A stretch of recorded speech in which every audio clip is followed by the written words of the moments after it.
on laisse Nathalie Moudiki devenir la patronne de la SNH. Au nom de quoi? Au nom de quoi? Parce qu'elle est la fille d'un ami.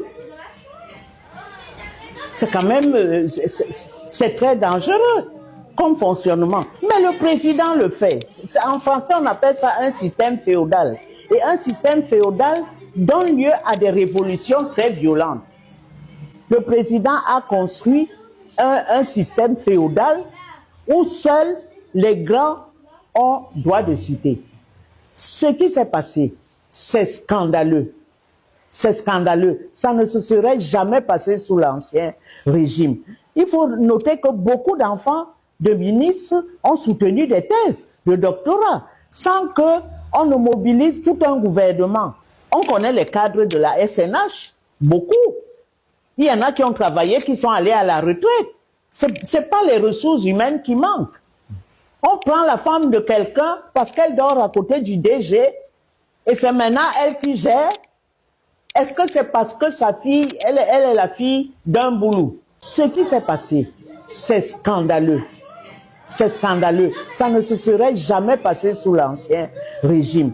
Il faut faire attention à ce genre de système où, par exemple, on voit l'épouse du directeur de la SNH présider une réunion stratégique sur le pétrole dans le Golfe Persique. C'est du jamais vu. Elle a quelle qualité, en dehors du fait qu'elle dort à côté du directeur de la SNH, qui lui-même est fortement handicapé. Le président n'a pas trouvé dans un pays avec tant de qualité un gisement d'intelligence, n'a trouvé personne pour diriger la SNH, puisque la SNH, c'est tout le pétrole camerounais qui est géré par la SNH, et il faut que le président ait l'œil sur la SNH. D'ailleurs, le secrétaire général à la présidence est toujours le PCA de la SNH. C'est quoi ce système?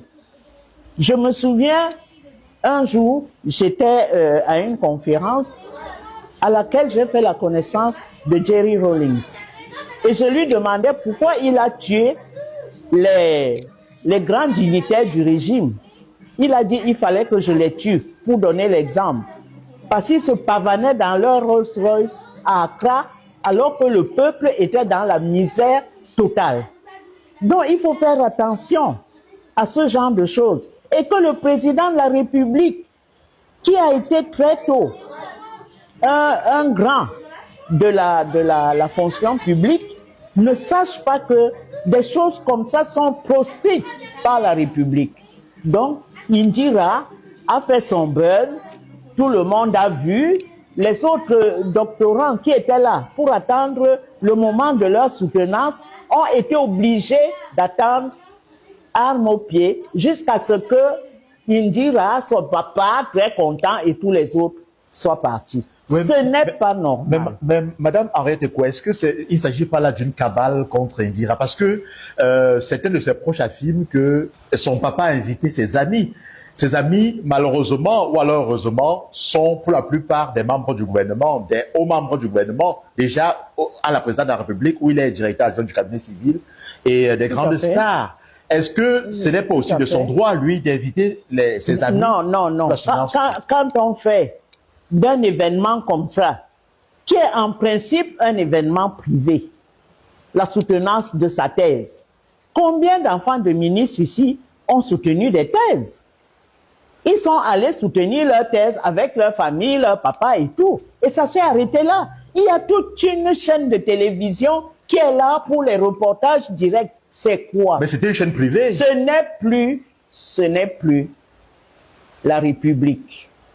Donc, tout ce que le président a construit, c'était pour donner au sérail des gens qui vivent bien et le peuple qui ne vit pas du tout. Le peuple n'arrive même pas à se soigner. Les autres, dès qu'ils toussent un peu, ils sont dans l'avion. Donc quand on fabrique un système féodal, les retombées sont très lourdes. Parce que ça peut aller à une révolution où on va trancher les têtes. Est-ce que c'est ce que le président de la République veut? Mais Madame Henriette Ekwe, certains vous diront que le père d'Indira, s'il a ses moyens, il peut l'utiliser comme il le souhaite. Non. Non. Le gouvernement n'est pas obligé d'assister Indira au grand complet. Elle est un personnage de l'État. Ce n'est pas un personnage de l'État. Et une thèse, c'est strictement privé. Donc, quand tu convoques le gouvernement, tu en fais un événement, comment dire ça? Un événement public et je veux dire gouvernemental. Ce qui n'est pas le cas. Il ne faut pas qu'on vienne nous dire que non, ce n'est pas ça, c'est quoi? Pourquoi? Pour écraser les autres? Jusqu'à nous dire qu'elle a eu telle mention et ceci, cela. Est-ce que c'est la première fille de ministre qui soutient une thèse? Elle n'est pas la première. Elle ne sera pas la dernière. Elle a juste 23 ans. Hein? Docteur à 23 ans, c'est oui, quand même... Oui, ça ne fait rien. C'est son génie, c'est bien. Mais la fille d'Aïdjo aussi a été médecin. Hein? La fille d'Amadou Aïdjo était médecin, Daniel Aïdjo. Donc, il ne faut pas faire comme si on n'a jamais vu ça. Il y a beaucoup d'enfants de ministres qui ont soutenu des thèses. Donc, pouvoir mettre en exergue que Indira ceci, Indira cela, ce n'est pas bon. Ce n'est pas bon. Ça indique que chez nous, l'affaire qui devait être strictement privée, elle est devenue officielle, puisque beaucoup de gens ont retransmis ça. Pourquoi? C'est un élément, un événement privé. Donc, quand le président fabrique un système féodal où il y a, disons ça comme ça, des passe-droits, c'est dangereux pour lui-même et pour son régime. Parce que quand on dit qu'il y a une colère, les autres ont eu du mal. Pour que tu soutiennes ta thèse, tu souffres. Hein? Il faut que tu payes ceci, il faut que tu payes cela. Quand ça se passe comme ça, et quand le président couvre ça, c'est pas bien. Et Madame Moudiki, Nathalie Moudiki. Oui, pour revenir sur le cas de Nathalie Moudiki. Oui. Si elle s'est retrouvée justement aux Émirats Arabes Unis pour ce contrat, pour représenter la SNH. Au nom de quoi? C'est forcément parce que elle travaille, elle est l'une des cadres de cette entreprise. Elle travaille là par accident. Parce que le président, le directeur... Qui est son mari. Qui est fortement handicapé, a jugé utile de l'associer à la gouvernance de la SNH.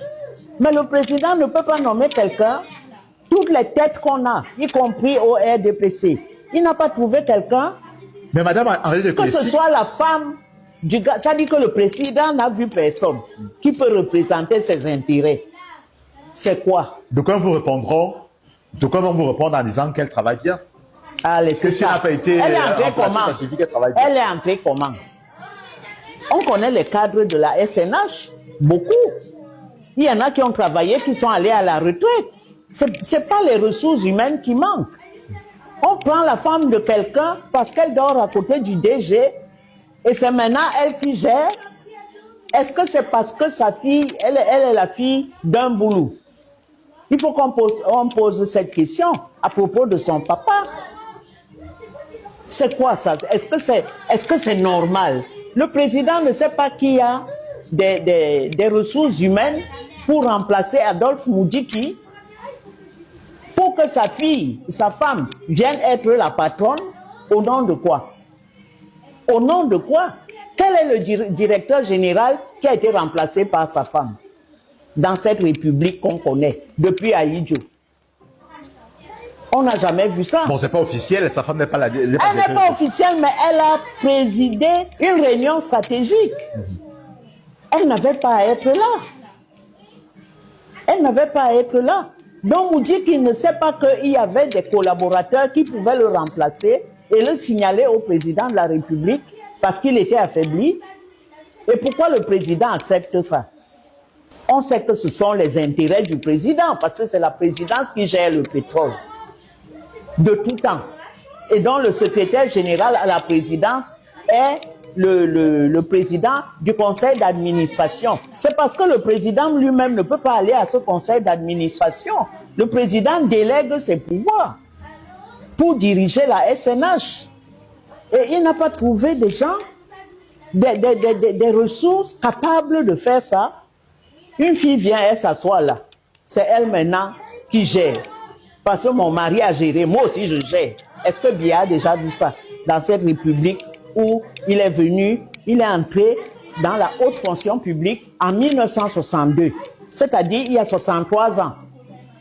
Il a vu ça où? De qui? De son prédécesseur? Jamais. Quand quelqu'un ne peut plus, on l'écarte, on met quelqu'un d'autre. C'est tout. Est-ce que cette forme de gestion ne donne pas raison à certains hommes politiques qui dénoncent cette cacophonie gouvernementale en estimant que celui qui tient les manettes, qui est le chef de l'État, ne contrôle plus véritablement et que ce sont plutôt certaines... Bien sûr, cette histoire même de laisser une fille qui je ne sais pas d'où sortent ses compétences, pourquoi on laisse Nathalie Moudjiki devenir la patronne de la SNH? Au nom de quoi? Au nom de quoi? Parce qu'elle est la fille d'un ami. C'est quand même, c'est très dangereux comme fonctionnement. Mais le président le fait. En français, on appelle ça un système féodal. Et un système féodal donne lieu à des révolutions très violentes. Très violentes. Il n'y a pas longtemps, un garçon, sa femme a eu un accident, elle est tombée, une marmite. Elle voulait éviter un chat, la marmite est tombée sur sa femme. Elle a été brûlée. Ils en sont à 1,5 million de frais à l'hôpital. Un pauvre garçon qui n'a rien. S'il n'y avait pas ça, elle serait peut-être morte. Et il y a ça tous les jours.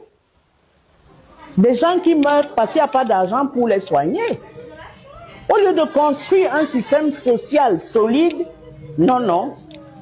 Nathalie Moudjiki, elle préside, le contrat était important. Et alors, avant qu'elle ne fasse ça, il y avait des cadres, des hauts cadres à la SNH. Elle n'est pas la première. Et elle ne sera pas la dernière. Elle n'était même pas cadre. Hein? Mais c'est le mari est affaibli, il lui dit donc va aussi faire, tu vas faire comme ci, tu vas faire comme ça. C'est le village. Pourquoi des solutions villageoises dans une république qui a ses codes? C'est un poste politique ou alors il faut aller jusqu'au bout. Quand il y en a un qui est incapable, on prend un autre, on ne prend pas la femme. Ça n'a jamais existé. À moins que le président ne veuille un jour nous présenter sa femme comme successeur constitutionnel. Il faut faire attention. Le peuple voit. Ok. Madame Henriette Ekwe, en résumé, pour sortir justement dans cette première vidéo, puisque vous avez décidé désormais de vous exprimer et de parler aux Camerounais, de vous exprimer sur des questions d'actualité afin de susciter l'intérêt des Camerounais, de ce que vous avez dit concernant le sujet sur la soutenance d'Indira Maboke avec la présence de toutes ces autres autorités de la République, ainsi que la présence de Nathalie Moudjiki du côté de l'Asie pour représenter le Cameroun. Oui, merci beaucoup. Je veux dire au peuple camerounais que désormais je vais faire des vidéos parce que j'ai une expérience politique aussi pour donner mon point de vue. Et aussi bien sur le plan politique que sur le plan mondial.